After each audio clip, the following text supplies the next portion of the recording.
G'day guys, Christian here from Phone Fox. In 2014, Apple released their first plus-size phone, the iPhone 6 Plus.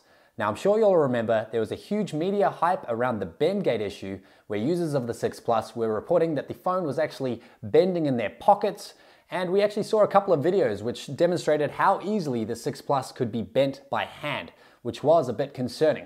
So, with the release of the iPhone 6s and the iPhone 6s Plus, we want to find out for you guys, does the 6s Plus still bend, and has Apple really addressed this issue? So before we get into it, here's what we do know. Apple has used a more durable 7000 series aluminium in the new iPhones. They've also increased the thickness of the iPhones, so they're actually 2 millimeters thicker than the predecessors with the new hardware, and Apple has used a new technique in manufacturing the screens. So they're actually claiming these screens to be the most durable screens on the smartphone market right now. So it should be pretty interesting to see what happens. So let's get into this. Okay, so I'm going to start off slowly with a little bit of pressure and just slowly increase the pressure, and we'll see what happens. Okay, so I'm about 20% right now. I'm seeing a bit of flex. I felt the 3D touch activate. You're actually seeing a little bit of bend here. Now, Siri's talking to me, but right now I'm putting about 90% pressure, and then you can see I'm starting to shake here. This is not me putting it on. I'm putting as much pressure as I can. And that's not bending. That's not bending at all. That is pretty surprising, actually. Apple have done a good job at reinforcing this here. My fingers are sore. I think you can see a little bit of flex in there, but it seems to have popped back into place, actually. I felt my thumb sort of sink into the back of the phone there, but as you can see, there's no physical damage whatsoever. So let me just give that one last shot, and I'm gonna really try my hardest to snap this phone for you guys, all right? Oh, shit. Ow. And my thumbs, I cannot snap this thing. That's insane. That is insane. They've done a really good job. Now, I put as much pressure as I could onto that, and I could not bend this thing myself.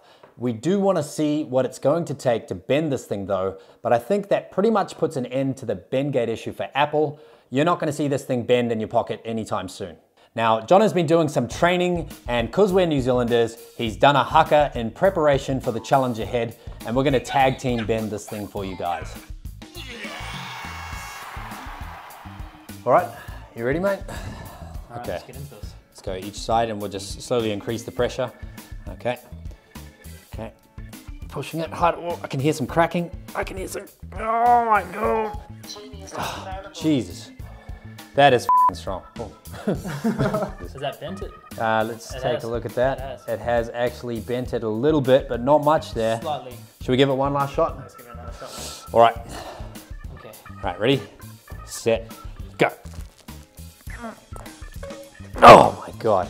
Oh my God. Okay, it's bent. That's, you got a little bit of bending there, but honestly, shit, that is so strong. That is very strong. So strong. All right, you go.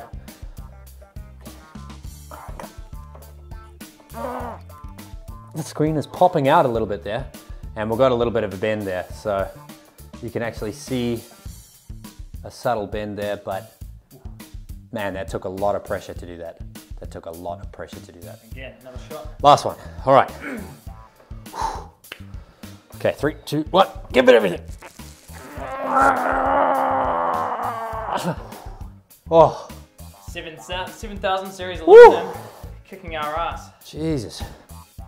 And we're not lightweights. So as you can see, there is a clear bend in the weak spot by the volume rockers there, but it did take 2 people to do that. And the phone is actually still fully functional. So luckily we've got a good friend, Matt at iMendit in Pukekohe, who's offered to do the repair for us. So if you do live in the area, check out the link in the description below. And we are actually doing a giveaway for you guys. So we've got a Bluetooth headset here. So if you're interested in getting your hands on that, hit that subscribe button and let us know what you think about the iPhone 6s. And we'll see you guys next time. We had it underwater for about 15 minutes and we just absolutely couldn't get it to stop working. It's actually a lot more waterproof than we had originally anticipated. Now, Apple don't claim that their watch is waterproof. However, we had ours under hot water for about 5 minutes. Then we had it in a bucket of cold water for another 5 minutes. And then we took it for a swim for 15 minutes in a pool.